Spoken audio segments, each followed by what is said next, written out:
Okay, so we're skipping that. That's a little extra page for me to draw on, and we're going to skip that one. Okay, our integral test. Notice that I put the other tests up on the board. You could take a photograph of it if you want. I used to do that. The first one we always look at is we look for the limit of the sequence, because if it's not 0, you keep adding more onto your series, which means it's not going to converge. So you look for that, because if that's not 0, you're done. So when you take the multiple choice part of the exam, you always do that first and say, oh, like number 18, it's not 0. I'm done. It diverges. So be careful. Same thing with 2. When you get to the geometric series, because those I guarantee will be on the exam, they might give you a sum, but always check to make sure that r is less than 1 and greater than negative 1. Because if r is not, then the series does not converge. So you should always check that too. S equals a over 1 minus r does not work if r is bigger than 1. It's not valid. Then we recognize collapsing sums, and they look like 1 over n times n plus 1. There's going to be another way today that we're going to talk about, actually a better way of looking at those. Those are where we actually decompose those into fractions. What did we add together to get 1 over n times n plus 1? Yeah, you have to actually decompose them, and you can find the sum of the series then. And the middle terms all collapse away to 0. The author, I think, calls them a telescoping sum. I like collapsing. All the middle terms are gone. So it all adds up. You need to do the problems, and we can do some of those problems from the assignment, assuming we have time. So today we're going to do the integral test and the p-series test. So the integral test, and there are some conditions here, unfortunately. We have to have a continuous positive function that's decreasing on the interval from 1 to infinity. It's always going to be that way. Then, if I have a sequence and I can represent the sequence a sub n with a function. So for instance, because that's kind of weird looking, a sub n is equal to 1 over n squared. The function associated with that sequence is 1 over x squared. Does that make sense? Okay, that's what that statement is saying. And then it says that the series of a sub n converges if and only if the integral converges. So if I could integrate 1 over x squared from 1 to infinity, if this integral converges, then that sequence converges. So we should probably look at that. That's what the integral test does. Now, this is really important, this if and only if, and because we are in Calc 2, we can handle it. That means this goes backwards and forwards. So on the exam, they might tell you that the sequence converges. Well, then what does that tell you about the integral? Doesn't give me the value, but it converges. If the integral converges, the sequence converges. It goes back and forth. That's what the if and only if means. Okay? So you can read it forward and backwards. If it had just said if this converges, then all you would know from that is if the integral converges and the series converges, you're done. But they're going to give you some integrals, and maybe they might give you this integral and say, does this sequence converge? You're going to know how this sequence converges by the p-series today. But we're going to do the integral test to show it converges. So I'm going to add a page, and let's actually do that. Oopsie, forgot to add the page. So I want the integral of 1, that was good, of 1 over x squared dx from 1 to infinity. Do you remember how we did that yesterday? We put the limit and we integrate to t. And t is going to go to infinity. If it's free response, you must write out all that. You've got to put the limit in. I asked at the last reading, and they said, we will mark it wrong if you don't. Well, all I know is the power rule and some of the trigger rules. So this is the power rule. It is not the natural log. The integral of 1 over x dx is the natural log. That x has to be a power of 1. Can't be any other power. No, can't even do a u substitution. So we'll make this x to the negative 2. Besides, that makes it harder. And I think this might have been a homework problem. I don't know, maybe not. And so we'll integrate it, yep, but it won't hurt you to see it again, will it? And this is x to the what? Go up 1. Negative 1 divided by negative 1. Remember that? From 1 to t. So I get the limit as t goes to infinity. I'm going to slide this up here. And I'm going to put in t to the negative 1 over negative 1. Is that okay, Grant? And then I'm going to put in my 1. So then it's minus 1 to the negative 1 over negative 1. And we may have to do some substitutions, review those because they can be kind of tricky. Okay, Trevor? And when you do this, you get the limit as t goes to infinity. Some of you may have forgotten a lot about integration, but this is negative 1 over t. Is that okay? And this is going to be plus 1. So what's that limit equal to? 1. So since this converges, since the integral converges, the series converges. If the integral converges,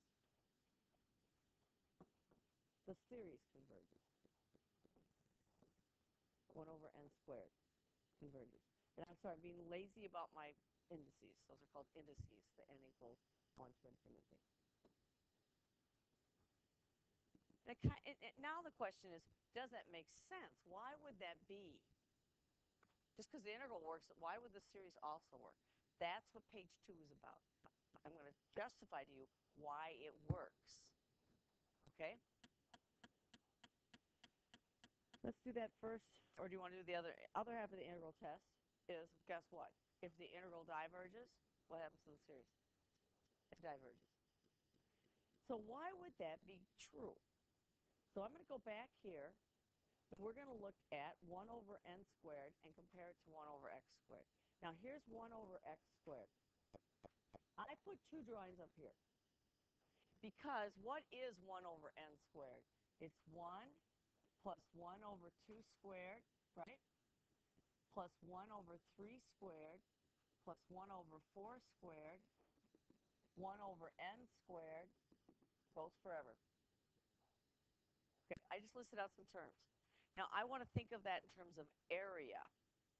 And there are 2 ways I can put rectangles onto my picture. I can put inscribed rectangles or I can put circumscribed rectangles.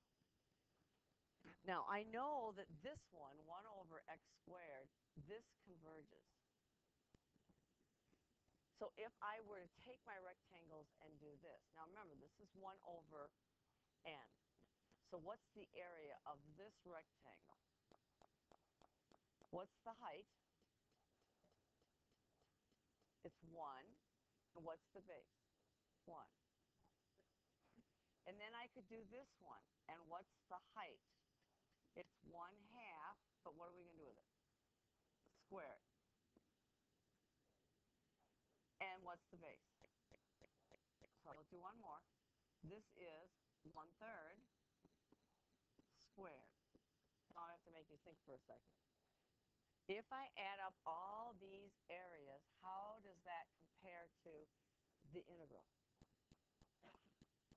If I add up the areas, 1 times 1 squared plus 1 times 1/2 squared plus 1 times 1/3 squared, we recognize that as 1 over n squared.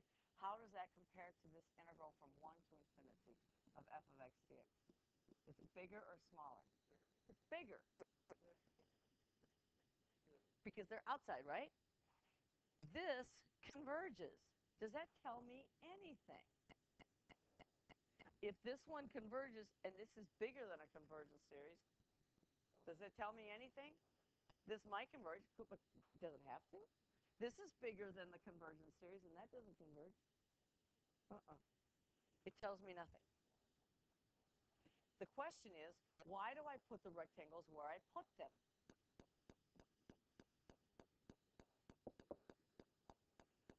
So I'm going to try the other Riemann sum. Riemann. So this one is what? There's the base. So it's 1 times 1 squared plus this base is 1 times this height is 1/2 plus, oops, 1 times what? We've got to be a little more careful with this one. 1 times 1/3 squared. We know that this area under this will converge, but starting where? Not starting at 0.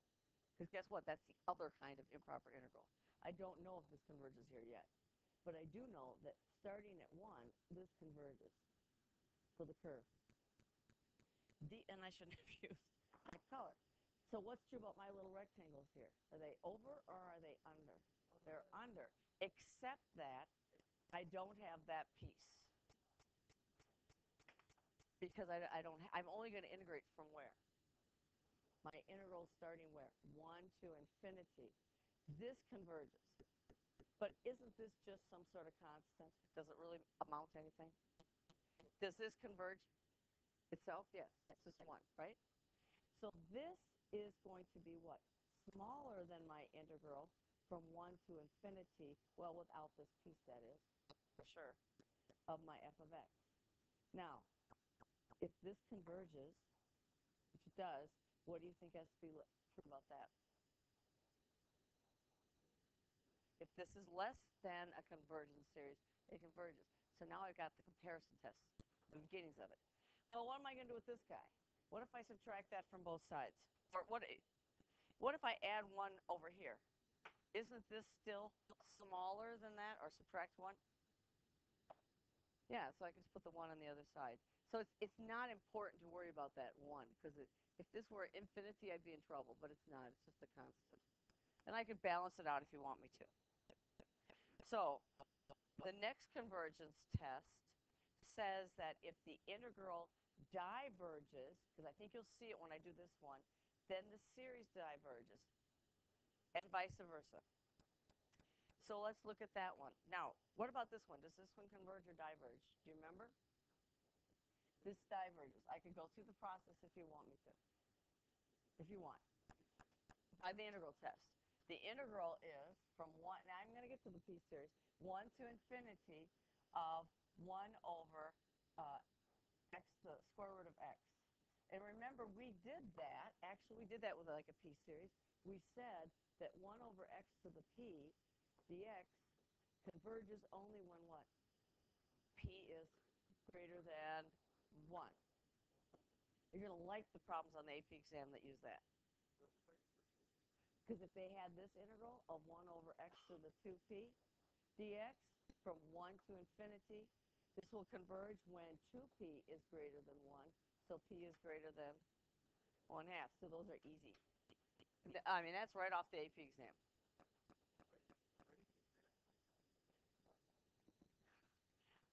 This is f of x equals the square root of x. And there are 2 ways you could put this series onto these graphs, either under the graph or over the graph. And the question is, why does the author do what he does? Why is the other one under? What if I do this one under the graph? I'm going to have this, and this, and this, and this. What's going to be true about this? It's less than a series that diverges. What do I know? What do I know? If it's less than a series that diverges, could it converge? It's smaller than a divergent one. I know nothing. So I don't want to put my rectangles underneath. I want to put them bigger. This just tells me nothing. This one diverges. What if I put this little guy in here? This is the hard part right here. The integral test is easy. What if I did this one? Does that converge or diverge? It looks like it converges to me. What if you do 1 over n squared? We already showed that that converges. Isn't that smaller than 1 over n? Isn't 1 over x squared less than 1 over the square root of x? Yeah. Okay. That I know converges. This diverges. I know nothing. Only way I can know if a series converges or diverges when I compare to this one is my series has to be what? Greater than the divergent. What if this one lies outside? This one diverges. What if this one's out here? No. This for sure diverges. This is bigger. Therefore, therefore that must also diverge. It's just the foreshadowing of the comparison test. So this one works a little bit nicer with the numbers, so I don't have to worry about that one. We're going to put these over. So what is the area of this one? It's 1 times 1, let's see, it's the square root of x, 1 over 1. Plus, then what's this one? 1, and what's the height? 1 over the square root of 2. Plus, then this one is 1 times 1 over the square root of 3. And how does that compare to the integral? It's bigger than the integral from 1 to infinity of 1 over the square root of x dx. It's a bigger number. This diverges. Therefore, what has to be true about that one? It diverges. I'm just showing you why this applies. That's all this is. You're never going to have to do this. But the question is, when I looked in it, I said, well, why did they choose those to be over? Well, they could do your rectangles under. They just don't tell me anything. That's all. Because they could be over or under. It's just showing you why the integral test works. So if this integral diverges, that's over it. That will diverge as well. Okay, Eric. Well, no, I use whatever function it is. So let's do a problem. Let's do the next one. Let's do the problem right here. Now, the integral test is nice when you can integrate. And my first question was, well, why don't we always integrate, do the integral test? Well, you can't always integrate. That's the problem. So what's the function here, you guys? We're almost done. Okay, what's this function? What's f of x going to be? Okay, do you remember how to integrate that? Now, whatever this does, if this converges, then the series converges. If this integral diverges, the series diverges. That's what those little proofs were all about. Just trying to see that you could see that that would be the case. And you don't have to worry about it. You can just believe the integral test. Okay, do you remember how to do this? A u substitution. U has to be what? Natural log of x. I see that there because I see its derivative. What's the derivative of the log of x? 1 over x dx. You don't remember u substitutions? Not a 1 over x squared. Because the only ones, because that's x squared. 1 over x squared is x to the negative 2. That's the power rule. No, no. No, what are you going to use this? What are you going to substitute it with? I mean, it's not going to work. And then when this doesn't work, guess what? We have to do integration by parts. That's coming later. So if we run into integration by parts, we're skipping it. So I'm not testing on that yet. That's just another kind of a u substitution. And you tend to use it when it really isn't appropriate. Okay, does this work? So now we're going to integrate. Now I'm going to do the integral and switch back to the x's because I'm going to get lost otherwise. U is that natural log of x, so that's the u. And the 1 over x dx together is the du. Okay? So what is that going to be? No, 1 over x dx is du, right? Did I do it right? I think I did. So, pardon? I can. If I solve for dx, dx equals x times du. And if I put that, you can do that way. Then you've got the log of x, which is u, over x dx is x times du. What happens to the x's? I just do it by substitution, matching it up. But it doesn't matter. I still get the same thing. So what is that antiderivative? U squared over 2. And now let's go back to the x's. Because I get all confused otherwise with my t's and all those things. What was u? Log of x. So it's the log of x squared over 2. We will evaluate it at 1 and t and let t go to infinity. Well, I hope you can see what's going to happen. What's going to happen? I'm going to do the limit as t goes to infinity. And you might want to write this in your notes. It's the log of t squared over 2 minus the log of 1 squared over 2. What happens to the log of t? Goes to infinity, doesn't it? It's slow, but you know what? It still diverges. So here's what you need to realize from this, that the log of x, and tomorrow we'll talk more about this, is actually bigger than 1 over x. I'll talk about that more, but this is important to maybe remember. This I know diverges.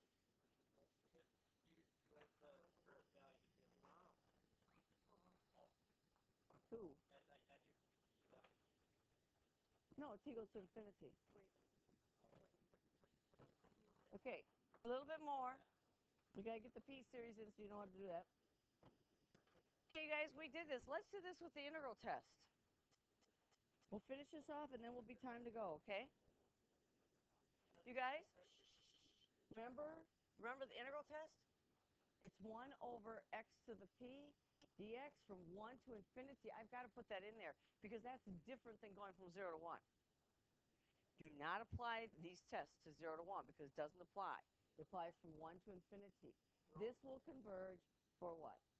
P greater than 1 diverges for p less than 1. Okay, so knowing the integral test gives me this. Let's do this series. If p is less than 0, then what is it? It's going to diverge. Right? If p is 0, diverges. If p is between 0 and 1, diverges. This is called the p-series test. And this is going to be what? Diverge, and this is going to converge. So when we do this one, you got to be careful with this, but when you're on the exam, it'll be okay. You guys, this looks like 1 over n squared, doesn't it? Doesn't it? Well, okay, but it's close. It gets really big. Now, don't forget, we have those chaotic points. I could be on one of those border of chaos, but I'm not. I mean, I just know that. And I'll show you what to do with the comparison test tomorrow with this. But what about this one? Does this converge or diverge? It converges, because p is greater than 1. And so you say it converges by the p series. Yeah. That's all you have to write. And Ori's not here, but otherwise you could say by the p test. Ori would have picked that up. So you guys just never picked that up. Okay.